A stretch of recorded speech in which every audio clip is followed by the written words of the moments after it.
Hey guys, this is going to be the quickest video I can do doing the big front engine job on a Hilux that's got the one-piece water pump down there that we're going to get rid of.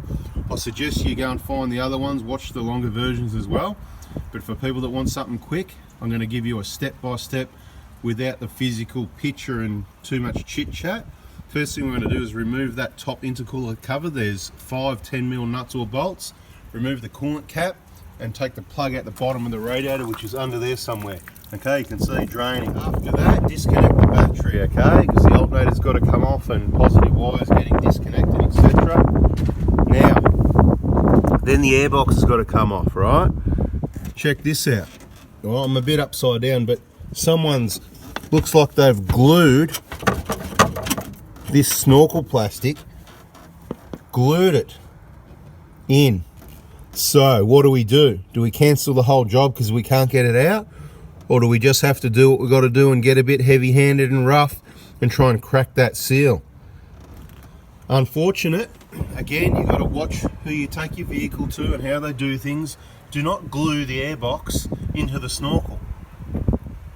Thank you very much. Right, so finally got it off. That was a pretty heavy-duty job required. Can I just point out, I've said it in other videos, your radiator hoses don't have glue on them or RTV or anything like that. They hold pressure. It's a pressure situation with water or coolant. The clamp holds it, no problem. On an airbox and a snorkel, there's no pressure. It's just an air intake. A clamp can hold it. Place everything in position carefully and clamp the damn thing. You don't need to worry about sealant. It's not a boat. If one drop of water gets in, it isn't going to hurt, okay? And if you're in water that deep, I'd suggest you're probably floating away anyway. Look at that mess. You know how painful that is to get off? Pain and suffering. Did the best we could, got it out clean, but not nice and not required. Just use a clamp. The next steps are, now remember, this is on the Hilux where you're doing the whole one-piece water pump backing plate job. You don't need to do this on a Prado, so don't get it mixed up. Now, I'd like to point out, this has been worked on a number of times before. This looks like, I'm not sure yet, a pack of washers or something under that bolt there, you know. The clip, because the radiator's been replaced, it's got the dodgy, drain plug on the top type radiator. Anyway, this plug here, that was already broken, of course. So what we've done, we've got the drive belt off, the aircon compressor, the 4 bolts, not the pipes, leave the pipes intact. The 4 bolts of the aircon compressor come out. The compressor comes over here out the way where the airbox was. Remember, the battery's disconnected. So the plugs and the wires and the bolts of the alternator, and the alternator comes off. It's got to come out of the way to get this tension assembly off out the way. So I'm showing you where all the bits and pieces and bolts are. Basically the 4 bolts on the compressor, that's straightforward, right? They go in here, 1, 2, 3, 4, whatever. Into here, 1, 2, 3, 4. The alternator's got the big bolt at the top, a single bolt at the top, and make sure that bracket's not broken or anything like that. And of course, the plugs can be really hard. I'm not going to say they're really easy. Luckily for some people they're easy. These plugs can be really hard to get off because see the mud and stuff like that, and it just sort of gets them to stick on there. So it depends how much it's been used off-road. And this one here, obviously, yeah, bada bing. We'll get to the next step and I'll let you know what's happening, but it's going to be things along the lines of taking that top radiator hose off, moving that power steering reservoir out of the way, and removing the fan and the fan shroud. Fan is 12mm bolts there, and this time we've done it different. Normally I'd recommend, and I do recommend, you crack those bolts on the fan loose before you undo the bolt, so then you don't have to worry about turning this. So the reason we've done it like this, I'm not going to show you, but this is showing you how to do it the hard way. If you take the belt off before you crack the fan bolts loose, you'll get them done, but you've got to put a tool, a special tool, or you could probably use a big flat screwdriver to hold those, and hopefully it doesn't slip on you because you'll do your knuckles. All right, so this is doing it the hard way. I'll let you know what's next. All right, so fans off, fan and fan shroud come out together, a couple of bolts, you'll figure it out. If you don't, go watch some more videos, hopefully it's all there. If it's not, we'll do more like we are now. So fan shroud, top radiator hose, a couple of clamps. Excuse me, you know how they work. See, clamps like that, you just squeeze them with the pliers, right? and the power steering, you can take the thing off separate, or you can just take the bolts out and just put it back there out the way, so it's all clear down here. It even rhymes, clear down here. Okay, so what will be next? The 6 bolts to get the timing cover off. We're going to give that all a good clean up, and before you take your timing belt off, make sure you've got your bloody timing lined up on top dead center. Okay, you'll see the marks. I'll show you those before we take it off. Now, another really awesome idea on how to get those bolts, those nuts undone on the fan, if you've already taken the belt off. If you did find yourself you've already gone ahead before you watched videos, is you can try and hold it with a special tool or a screwdriver or whatever, and things might slip. Or if you're really smart, what you can do is get 2 spanners and work them against each other. So 2 12 mils, one at each side, or whatever the case may be. One's going to crack loose, isn't it? So there you go. Alright, so you can see on this one, someone's marked the timing marks quite large and fatly with some yellow. That might not stay there because we're going to give it a clean up.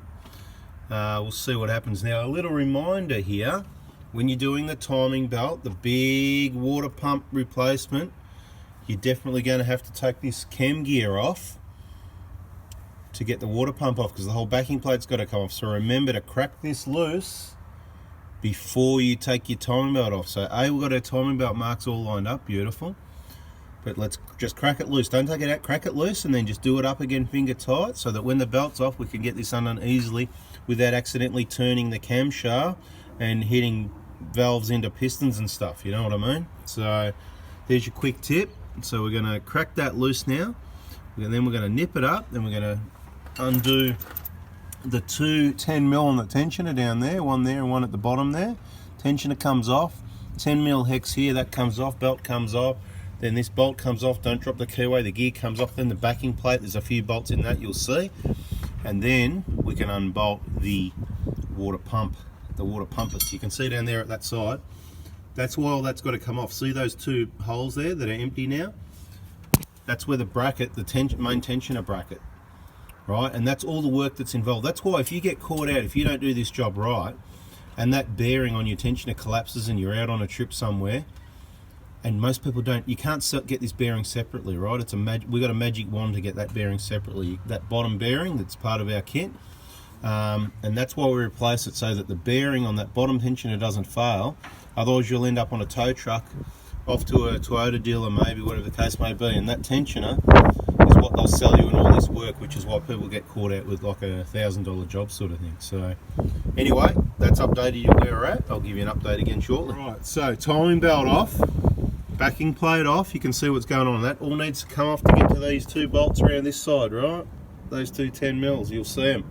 You'll figure it out. But this is a filthy thing, and we're going to give it a bit of a clean up before we take the water pump off, so we're not pushing any dirt and stuff into the engine. Not that we wouldn't get it out again anyway, but that's what we're going to do. We're going to give this a clean up first, and that cam seal isn't leaking. What is leaking a little bit is whoever's been at it last as far as injectors valve cover goes, is they've done a pretty dodgy, messy job, I'd say. There's it's not a leak because it's not really wet, but it's a bit messy around the valve cover, so that'll get sorted out with an injector job. Look, this seal may or might get changed anyway. Like I said, sometimes if it ain't broke, don't fix it. You can upset things. They don't usually leak. This is only 150,000 Ks at 300. It might get done then anyway, as we'll just do it anyway kind of thing. And this is where we're going to do the reverse flush on the radiator and clean out this cooling system. You can see there's quite a few marks on this side of this, whoever did the radiator replacement, and we noticed quite a good damage down there on the condenser as well. I don't know if you can see that down there, but lucky that's not leaking. But anyway, not what we do, but we just got to deal with it once it's there and try and sort it out. Clean up time. Cleaning, cleaning, cleaning, cleaning, cleaning. See what I mean? The original RTV is grey, and you know someone's been in there because you see all that black stuff under there, and that's why it would have been weeping a bit, because they've probably put too much or not enough, or all in the wrong spot. You can see they didn't clean the old grey stuff off out of the way, so the valve cover could be sitting up on top of that, so the black stuff didn't get to seal properly. But don't worry, eventually we'll get to doing injectors on this as well in the next year or something, and it'll all be cleaned up the way it's meant to be as per like factory. So yeah, cleaning, cleaning, cleaning. The water pump's off, as you can see. and make sure that surface is all nice and clean, which it doesn't normally come off clean if the coolant's nice and clean, which is it is in this one. And we'll swap it over to that 2-piece pump, and it'll be a bada bing, bada boom. Cleaning, cleaning, cleaning, pressing bearings, stuff like that.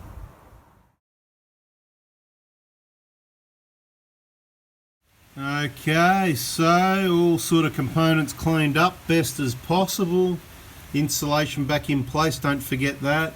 And the new 2-piece water pumps in place. Now what's going to go on? It's going to be the timing belt backing plate and the cam gear, the tensioner, the idler, and the timing belt.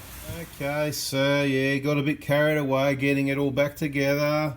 All the timing belts in there, obviously, and you know, the 98 Newton meters on the camshaft, and the you know, the quarter drive, you know, nicely, or the 13 Newton meters on the tensioner, and the, you know, the, what is it, 35 on the bloody idler, that little, you know, and the 10 mil hex.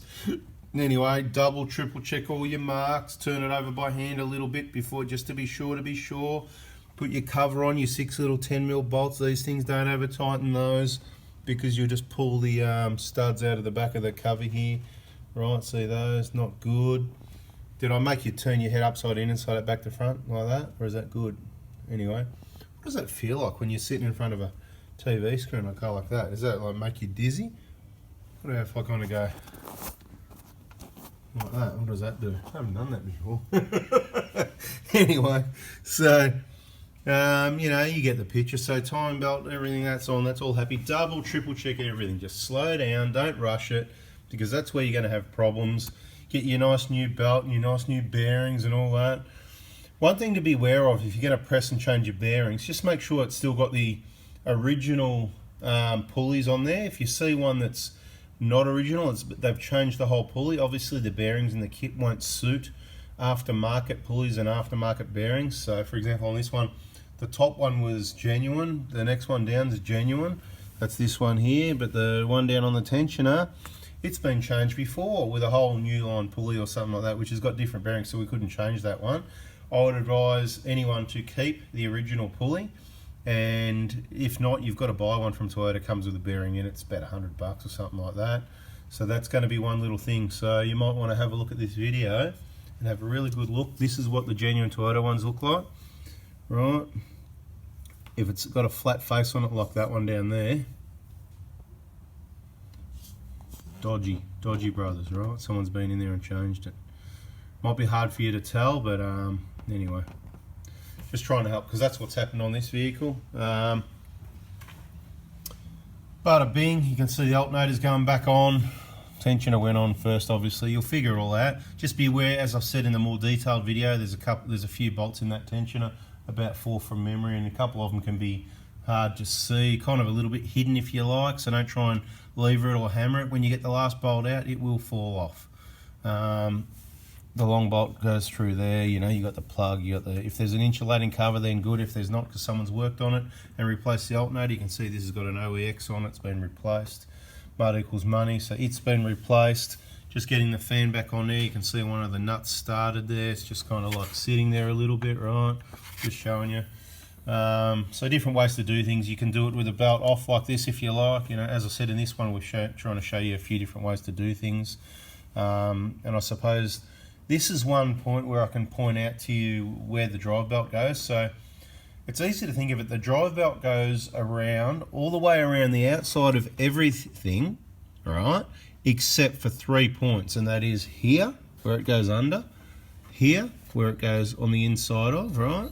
And at the bottom, so from the bottom it comes up on top of that one. So basically your 3 idler pulleys, as the belt goes around each side where they are, it hooks around the inside of them, because you can see the smooth side, the back of the belt runs on it like that.